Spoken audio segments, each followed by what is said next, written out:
Hello everyone, my name is Francesco Cipollone, I'm the CEO and co-founder of Phoenix Security. Today I come back here with another video on React2Shell. If you have been here and if you have listened to the channel or if you have listened to the news, you know that this vulnerability has been a bit weird. We haven't seen a large scale attack, but we have seen a large scale probing. So the nature of the vulnerability affecting React or a particular version of React Server Next and a particular section of React Server Straight made the particular vulnerability widespread, and hence attackers are interested in collecting evidence or potentially vulnerable servers.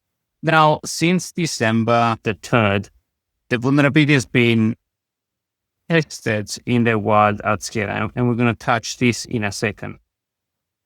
But after this, today I come back with an update because there are multiple other vulnerabilities that follow on, not well discussed. So I want to touch on the evolution, on the method of attack, the method of exfiltration, and what threat actors are actually using. So let's dive in.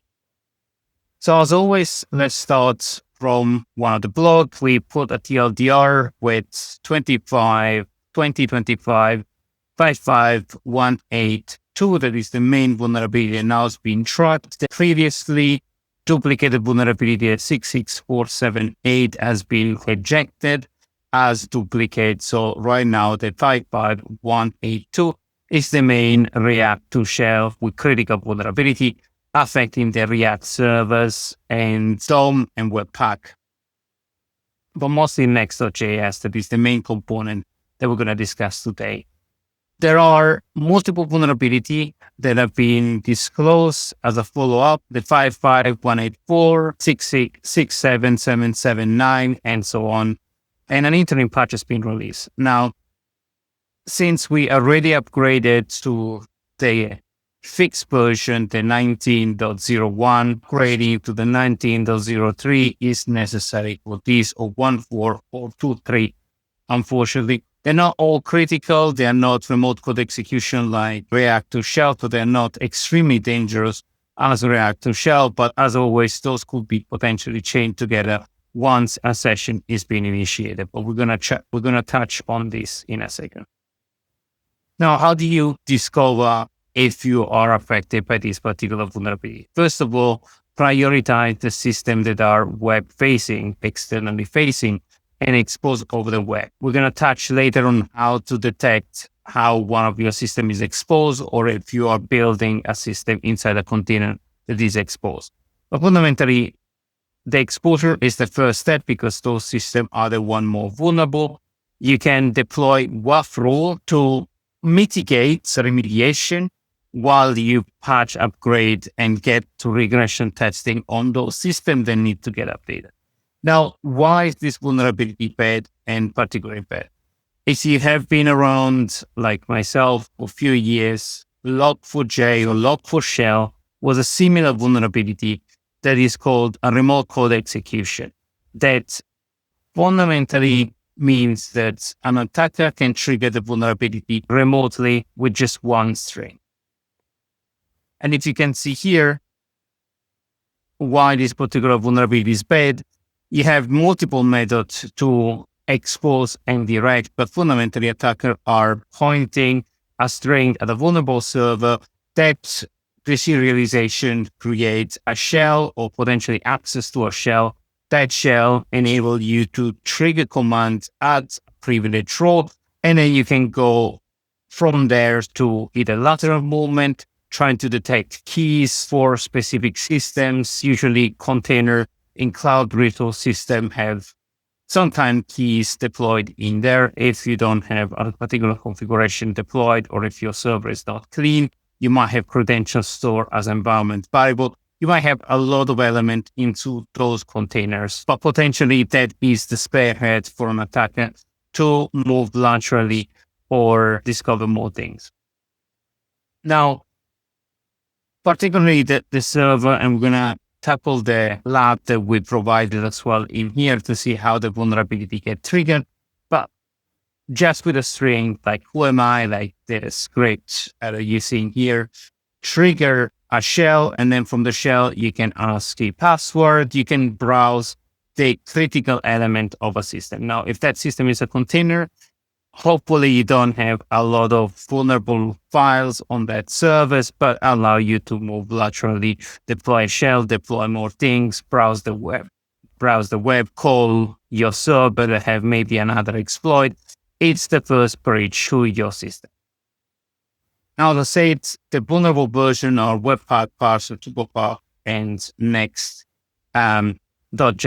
That is the main vulnerable version.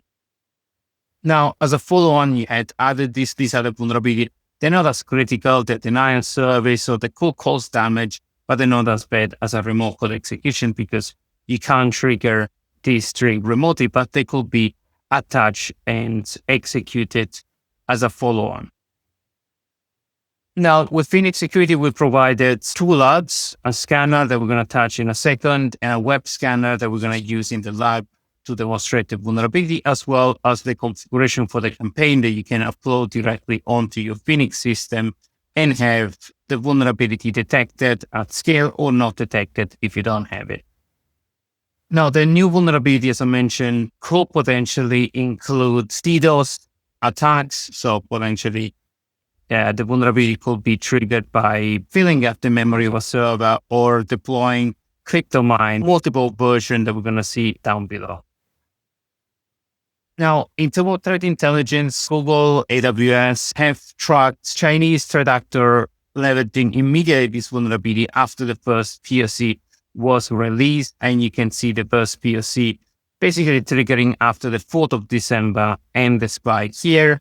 Datadog has provided a breakdown of the first exploit and the second exploit that have been used at scale. And as you can see, Cloudflare and Grey Noise, that are the two versions of scanning solution or monitoring solution of the web, have detected attack at scale. Now, interestingly enough, there haven't been a large-scale exploitation so far, but we've seen in Reddit posts of people being exploited and attacked with a sex.sh file deployed in their system. Now, if we look back at the timeline from the time of exploitation to the time where we are today, roughly around December, we had the first exploitation and then the first declaration, the third, the vulnerability got declared, and then between the fourth and the fifth exploitation at scale became valuable when the first POC got declared, and then the new version of the patch got deployed and delivered a few days ago. And now we are today with several systems, 82 or 120,000 systems currently exposed according to both Grey Noise, Shadow Server Foundation, or you have the Shodan configuration. So if we move over to Phoenix, if you want to detect into Phoenix, if you have this particular vulnerability after you launch the scan, you basically can just search for the vulnerability. You can see if you have additional threat intelligence if you don't know what this vulnerability is about. And as you can see, it's a remote code execution type, and it describes how an attacker could potentially use it together with the attacker that we covered, other attacker that could potentially target you in your particular industry, the vulnerability widespread, so where it is happening, and in a particularly containerized system. Now, this is not a container system, but a similar system. You could have vulnerabilities that are deployed in a software build file and then deployed in a number of containers that are externally facing over the web. And then the vulnerability get increased in terms of risk level if it's exposed to container or not. So you can distinguish basically vulnerability that are not running in memory or running in memory. And that's particularly important if you want to prioritize those particular vulnerabilities. Now, together with that, you have the campaign that I mentioned before that will detect both the library and the vulnerability, so you can monitor basically which user and which system affected by this vulnerability. Now, as we move over to the lab. Now, for a lab, we have provided several vulnerable system and IOC. So you can see the various IOC in the folder the payload exploits of both the IP address potentially affected by the vulnerability and the website potentially affected by the vulnerability. But for the lab, there is a folder called test lab and lab, where you have an exploit payload. By any means, this is just for testing purposes. Do not use it against anything that you do not own. Together with a set of container and a Docker Compose that you can launch. So when you are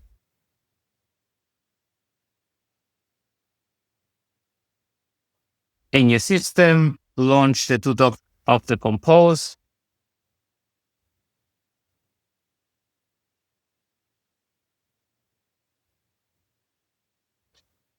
The 3.30.1.1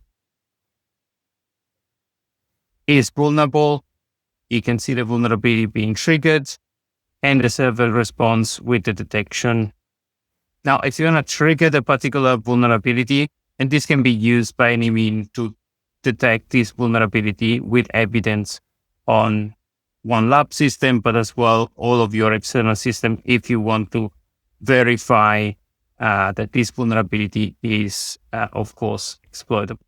Now, if you want to verify this in your lab, and again, I stress the fact that this is a lab environment, you can test the vulnerability. It returns the command, or you can try a different command with this -c, and it will return the command of the exploit, as you can see, ls, and this is the vulnerable server. If we try the vulnerability with the non-vulnerable servers, it will not execute.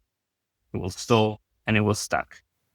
So this is a small demonstration on how to trigger this vulnerability. As you can see, timed out, the exploit didn't succeed. So a small demonstration of the activity. Again, this is exploited at scale. So please hold your system that are web facing first. The vulnerability is extremely easy to exploit and deploy, as you can see, where you can trigger multiple commands in a very simple way.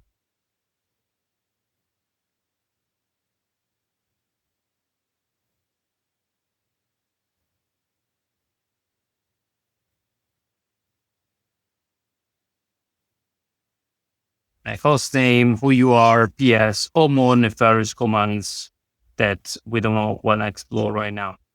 The minimum MVP is extremely simple to deploy, and the blog has particular command. As I mentioned, exploitation has been picking up from December onwards, and the method of exfiltration are multiple Cloudflare tunnels to avoid detection and bypassing, weaponization of truffle hop and Git leaks, targeted exfiltration, and cloud arc target. And people are not attacking you right now, but definitely they are harvesting credentials and potentially vulnerable servers that are WAF rule to deploy to mitigate, but WAF rule are not the solution.